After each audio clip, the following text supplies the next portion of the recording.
we just got back from seeing Ad Astra. And we'll be right back with our non-spoiler review right after this.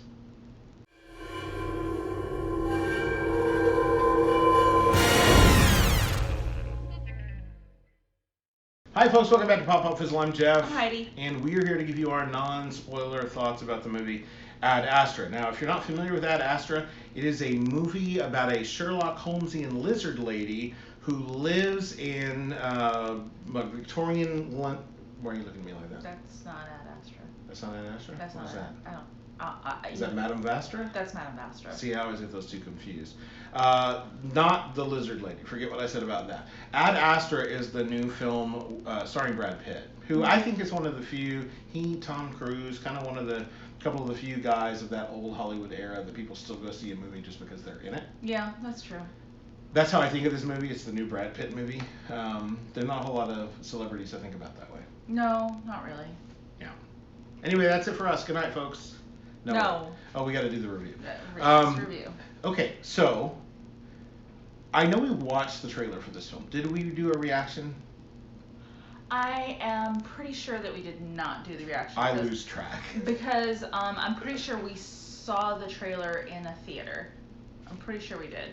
Okay, well, I remember telling you I wanted to see it before you knew what it was. Yes, and then I remember you telling me about it, and then I forgot. So when he said, let's go see Ad Astra the other night, I was like, oh boy, there's that movie I don't remember anything about. Right. Oops. So, she had the option of going to see Rambo Last Blood. She chose to see this, or I told her that she should. He told me I should go see this instead. I thought it'd be funny to see Rambo Last Blood because if you've watched this channel for any length of time, you know that I usually see sequels before I see the first, second, or third movies before them. And I said, no, don't do that. It would have been funny, but that's okay. But our review for Rambo Last Blood is up, so you should look for that on our channel as well. But yeah, we went to the latest of the late night showings of Ad Astra. And maybe just be a little grumpy. We love AMC, what is it, A-List? We love it because Jeff gets to go see lots of movies, and I get. Complaint. Yeah. But, and you know, we get the Tuesday night $5 tickets, which is good. We didn't do that this time, but that's fantastic. But our local AMC closes down everything after the last show starts. So like we can't get the refills on the popcorn, we can't get the refills on the drinks, and it makes me kind of sad now. Yeah, what's up AMC? Come on, We're money paying loyal customers. Yeah, exactly. I mean, it doesn't cost a lot to pop popcorn. You tell me I should get a refill of popcorn. I should get a refill of popcorn no matter what time I'm there. And the bathrooms need to be cleaner. This is true. So we went to, it was a 10:15 showing, I think, at our theater. 10:10, 10:15, something like that. And were you sort of aware of what the movie was going to be about, or no? I could not remember a darn thing when we walked into it. I was like, okay. And then we were reading the opening scroll. It wasn't really a scroll. It was just kind of opening words on the screen. But I was thoroughly reminded of Star Wars for that. Like instead of, like didn't even cross my mind. In the near future, in a galaxy long time far from whatever. So like in the near future, humanity looks for, and it's like humanity is on the brink. You know, I'm comparing the two things. So I was immediately reminded of Star Wars there. Sorry. Not even. Okay. Let's start with the basics. We weren't going to talk too much about story here, other than in general terms, because this is a non-spoiler review. I thought visually this film had a lot going for it. There were scenes and shots that I thought if you just took a still image of that shot, it would be amazing just to look at it. It would be frameable. You could sit and just look and look and look into it and see so many different things. And not even just the space stuff. The lighting in this film was done really well. That's a silly thing to say, I know, if you're not somebody who watches a lot of film. Lighting you tend not to even notice that much unless it's bad. Unless it's badly lit. Right. But that's the thing. If you know it's good. Yeah. Is that but there was a lot of stuff with shadows, a lot of stuff with just the imagery, lights coming on, lights going off that moved with the mood of things. I thought it was spectacularly done, and again visually pretty stunning in places. Yeah. Acting wise, I mean, there are a lot of people in and out of the film in various degrees. Obviously, Brad Pitt's kind of carrying this movie. He's the through line throughout the movie, and and this is kind of the performance that I expect from Brad Pitt. It's understated. But steady. It's not, yeah, believable, steady, understated, in the kind of way that he's making it look easier than I know that it is. Yeah. Because he's playing a man who's very controlled. Mm-hmm. He's playing a man who's very steady. And he gives you that, all of that in his performance and in some, facial changes and things where you believe yeah. he is where he's supposed to be as a character in all of that, but in a very subtle way. Whereas right. some actors would be chewing up scenery, trying to find bits of dialogue to really jump out at them to really sell a moment or whatever. No. I don't think he's gone for any of that. It's very much this emotional journey for this character, and he's just on it and riding it through. Yeah, he was this guy. This was this guy's life. Yeah. And he was just this guy. I think this film asks a lot of questions. Doesn't provide a lot of answers. It tries to a time or two. There were some very interesting things which I won't really get into because of the spoiler situation, but definitely some elements of both the nature of space exploration, being kind of conjoined with some religion, the nature of people, what progress is, questions that we ask, philosophical things. I think there's a lot going on here. And so I bring that up because I know that, people are made differently. Plenty of people won't go see a movie like this, I feel. Or might go into it expecting expecting something different. And I think that whether or not you enjoy Ad Astra is going to depend largely upon what kind of moviegoer you are and what kind of things that you were drawn to. And we'll give you our thoughts about where it landed for us. But I want to say that to you, that I think it's one of those movies where if you go to the trailer and watch the trailer and you see, well, here's an action beat here, so maybe this thing's going to be like this adventure out in space and this whatever, I think you're looking at the movie through the wrong lens. I think this movie is asking largely philosophical questions about family, about life, about the pursuit of the things that we think will make us happy. A lot of those things. And the importance of some of the big philosophical questions, whether they ultimately matter or whether they don't, or whether we'll even believe the answer when we see it. I mean, there are a lot of big things happening in this film, but in such an understated way that I feel like if you go into this movie expecting something that it's not, then you're going to go, oh, it was so slow, or you're going to be just disappointed. Right. Yeah.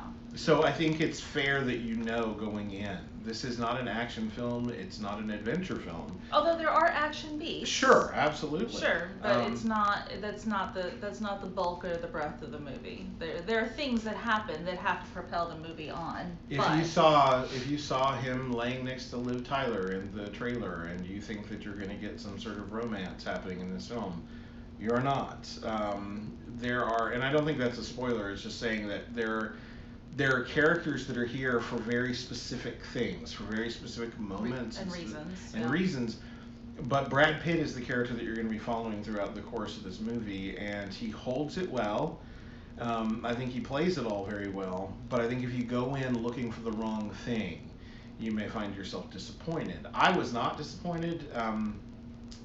But before I kind of tell you my thoughts about it, she and I have avoided talking about this film since we saw it last night because we wanted to share our thoughts first with you. Yeah. So I want to hear what you thought about it going in as someone who, had only seen a trailer. I had only seen a trailer and forgotten it, so I was just going in blind, really.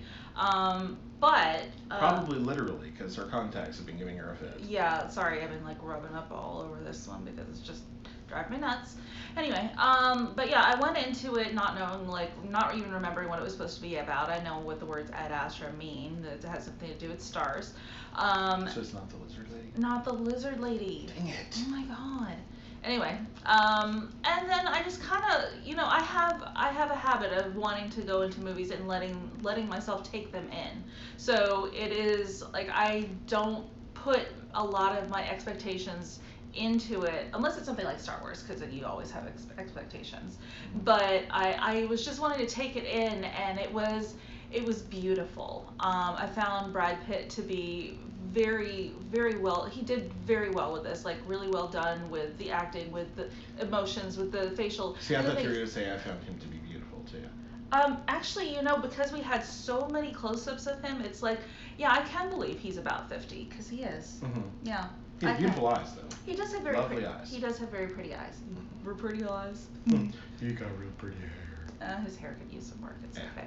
But it's funny. So with a lot of close-ups of him, so you can kind of see that he's not a young man. He's a man who's lived a life. He's aging gracefully. And I made this. I don't remember if you and I mentioned it in our review for Once Upon a Time in Hollywood. Mm-hmm. But he very much has that Robert Redford vibe going. Where Robert Redford was, late 50s before he ever really started showing any age, and he still was just a ruggedly handsome guy. Mm-hmm. He's got that going for him for sure. He really does. And that's the thing. Like I noticed things. So he's got a little bit of the crow's feet, just a little bit of wear around the forehead. And they didn't cover that up, which I really liked. I liked that they were trying to make sure that we knew this was a man who's lived a life that's had difficulties. There was a lot of emphasis on, mental awareness and, being even and steady. And so he was very even and steady as he was wanting to be and as he should have been for everything he needed to face. So I thought he was really good. The ancillary characters, I thought they were interesting. There were some questions about some decisions that some people made that I didn't feel like I got answers to, but I'm pretty sure if I were to watch it again, I might see it a little bit easier. But overall, I enjoyed this movie. I thought it was really just a nice movie to kind of just let it wash over and just listen and pay attention to the questions that were being asked, even if they were not specifically out loud being asked, but just paying attention to the way people were acting and reacting to each other. I thought that was fantastic. Yeah, I would agree with that. I think, again, going into this movie not knowing what kind of movie it was going to be, I think that from the trailers I understood that it was going to be more of a philosophical sort of look at a man and a journey that he undertakes. So I wasn't expecting action beats. Now we got a few that were pretty engaging when they happened. Yeah. But I wasn't bored. I never felt like the movie was slow. I never felt like it was taking itself too seriously. I felt like it took itself seriously enough. Mm-hmm. It clearly wasn't trying for comedy or for lightheartedness or anything like that. But it also wasn't super heavy. Like you don't leave the theater feeling depressed or anything like that. It's just it asks a lot of questions, and it leads us through a path to explore those questions without really landing on any solid answers. Even some of the ones that it kind of leads us up to. Yeah, I don't feel like it was heavy-handed with. I mean, it was definitely a movie about asking these questions. Right, but it's not trying to sell you an answer. It wasn't hitting you over the head with any answer. Yeah. It was just kind of landing where the characters were landing. And that's always a danger in these things, that you can take that too far. Yeah. There's also the danger of you can take things too seriously, and then it becomes silly, hokey. And I don't think this ever verged into that, because the exploration wasn't of space or of the future of space travel or any of those things. Those were sort of the framework. They were there. But the real exploration was of this man and who he was and what he had gone through and what he was willing to go through. And so it never felt like it took itself too seriously. It felt like it took him seriously. Yes. And so, I thought all of that worked for me. Again, visually stunning in places. And not even in that kind of way where, like, I remember going to see The Life of Pi. And there were moments in that film where, like, just looked like if you could just freeze that frame, it would be a beautiful mural or painting or whatever. That's not even... there are shots like that in this film where just if you freeze frame something, beautiful image. But there are others that's just... It's not that the image itself is beautiful, but it's just well framed for what it's trying to tell you, what it's trying to convey. Everything felt like it was working toward the story and toward the point of the story. Nothing was accidental. Yeah, it was nothing very well throwaway. And so I enjoyed that. I enjoy good storytelling like that. So the way that we normally rate films on here, if you've been watching any length of time, you know we use our name, pop, pop, fizzle. So if a movie is a fizzle, that means don't bother with it. Your money is your money and you've worked hard for it. Keep it in your pocket. Don't bother. If it's a pop, that means it's worth seeing, but maybe don't spend money going to the theater with a big bucket of corn. Just see it when it hits streaming or something like that. If it's a double pop, that means stop what you're doing. See this on the biggest screen you can with a giant bucket of corn and a giant soda and, knock your health down a peg or two with all that stuff. But it's worth seeing on the big screen. That's how we normally rate things. Now, given that criteria, Heidi, where does Ad Astra land for you? So from the beginning of this video, like I didn't even think about our rating like all night or anything like that because we did see it last night. But from the beginning of this video, I was trying to figure out where I would land between a pop and a double pop, because for the type of movie that it is, as far as the themes and the journey and all of that, it's not necessarily one that needs to be seen on the big screen. But for the giant space panoramas that were so beautiful, like I said, just letting it wash over me, I love that. I thought it was fantastic. So if you love that, that's your double pop right there. You feel like you're sitting in space some of the time. So it was actually really cool. But if that's not that big a deal, if you have a big screen at home, I mean, you could still sort of get that sort of vibe from it. So it would land closer to I feel like a pop and a quarter. All right. Sorry, I have to do that. I'm going full on double pop. Okay. I think the images in this film are worth seeing on the big screen. I think that, I think Brad Pitt's peepers are worth seeing on the big screen. Even if they're like there's a lot of detail in those eyes.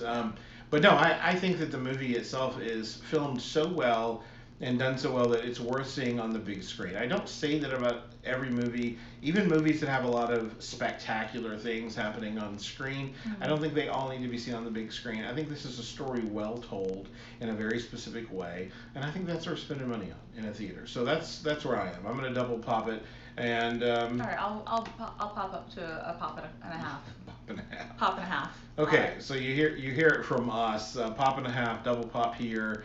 Those are our thoughts on Ad Astra, our non-spoiler thoughts on Ad Astra. We are definitely curious to know what you think about it after you go see it, so be sure and let us know in the comments below. But keep everything non-spoiler so that we don't ruin the movie for anybody else. Anything else to add? No. All right, if you like this video, hit the thumbs up. And consider subscribing to the channel. We love it when you do that. We're a teeny tiny channel. We're growing in little bitty increments at a time, but we love having you on board. And this is not something that we take seriously. No. We're not two YouTubers who sit around, and we don't even really think of ourselves as YouTubers, but we're not two people that sit around going, okay, how can we get our next big goal on YouTube, and how can we do this thing, how can we grow the channel, how can we do this? We literally are just two people who enjoy talking about movies, going to see movies. We found ourselves talking about them a lot between the two of us, and she suggested one day, why not turn the camera on and do this for other people too? And so we do. But we love having you on board. We hope that you have as much fun as we do. And until next time, folks.